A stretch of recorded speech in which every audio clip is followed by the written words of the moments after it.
Well, hello there. For those who don't know me, my name is JB, and I am the owner of Team It's So Fluffy, and welcome to my video blog. Now, I know you must be thinking to yourself, why the hell does JB have a video blog? Well, the answer is quite simple, you see. I believe every league needs a villain, and I have volunteered myself to be said villain. So with that being said, every week I will bring you the previous week's action and giving you a full preview of the week games to watch for the upcoming week. So, without further ado, let's get started with week 1, the most anticipated week in the NFL, and it turned to be quite bland and surprising. A lot of teams that were at preseason hype, that were looking to make their big pushes to the playoffs and Super Bowl, came up really flat and short, such as the Cowboys, Vikings, Chargers, and Jets. While the Saints and Packers may have squeaked out some victories, still look very unimpressive in their first week's win. The biggest controversy came over in Chicago as one player's touchdown was overruled. Now, even though the ruling on the field was correct from the rules, in my opinion, the rule is incorrect. And it cost Calvin Johnson 6 points and could have cost the team his fantasy win, and it cost the Lions their victory. And I would much rather take a loss in the fantasy world and watch the Bears lose to the Lions, because let's be honest, there's nothing better than watching the Bears lose. Well, maybe watching Eric lose. That is good stuff. Oh man, just thinking about it now. Oh, enough of that.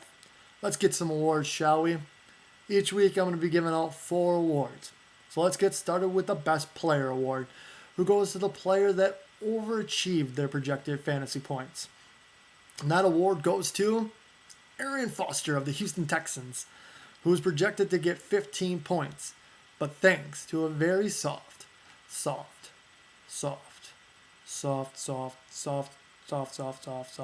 if I mention soft, Indianapolis run defense put up a whopping 59 points against me. Thanks, Foster. Thanks, Indy's defense.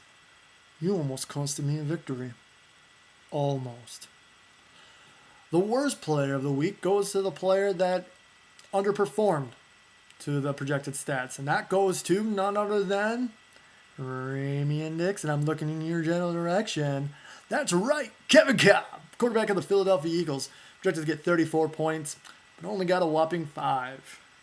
Yep, see? 5 points. 1, 2, 3, 4, 5. Oh. Now remember, I told you good luck with Cobb, seriously, and your response was, he'll do just fine, girl. Well, he did just fine. Did fine for my team. Holler. The blowout of the week goes to Giggity Goo versus You Get in the Bowl, as it put up a whopping 71 point thrashing. Well, Giggity Goo, enjoy it today, because when it comes to you and me, I promise you, I am actually guaranteeing it right here that it will be It's So Fluffy putting the big swamping on Giggity Goo. Circle it. Put it on your calendars. It's gonna happen. And finally, the last award, Comeback of the Week award, goes to the team that was going down by the most points going into Monday's action and pulls out a winner. And that award goes to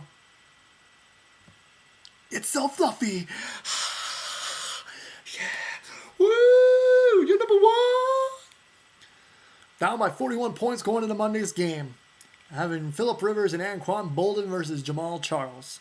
It looked dicey at first as Jamal Charles broke a 59-yard touchdown run, putting up 16 points. But in the end, it was Phillip Rivers and Anquan Bolden who took it upon themselves to raise the challenge and to win it for me. Thank you, Phillip Rivers. Thank you, Anquan Bolden.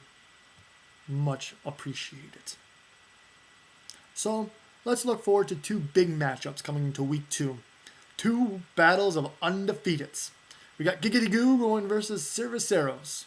Good luck to both of your teams, as after Tuesday, one of you will be 2-0, looking forward to maybe a possibility preview big matchup of week 3, while the other one will fall to 1-1 and will most likely fall to the wayside to where you will never be talked about again. till I mention your names as the worst players. The other one is a much anticipated rematch of the controversial semifinal from last year. Now, we're not going to name names and we're not going to talk logistics or what happened. But in the end, everything was figured out and the true champion was crowned. But it is It's So Fluffy versus T. Luke's Thrasher 2. Another battle of the undefeateds. So good luck, T. Luke. See you by the wayside. As I leave you, I'm going to tell you the one player I would bench this week. And it's going to be none other than, you guessed it, Raminar Dixon, Kevin Cobb. Wait, what? Apparently Kevin Cobb is still out with a concussion and will not be starting week 2. So, be going on to my next one. Drew Brees of the New Orleans Saints. I would probably bench him this week. He's going to throw 5 interceptions against San Francisco's defense, who in turn are going to take those 5 interceptions and run them back for touchdowns. Now, you don't have to listen to me, but I remember the last person, and I didn't go with my advice. He only put up 5 points with his quarterback and lost. So it's not like I don't know anything about who to bench and who to play. Well, folks, I hope you enjoyed this little video web blog, and I will see you on the Fantasy Gridiron. Until next week, go It's So Fluffy.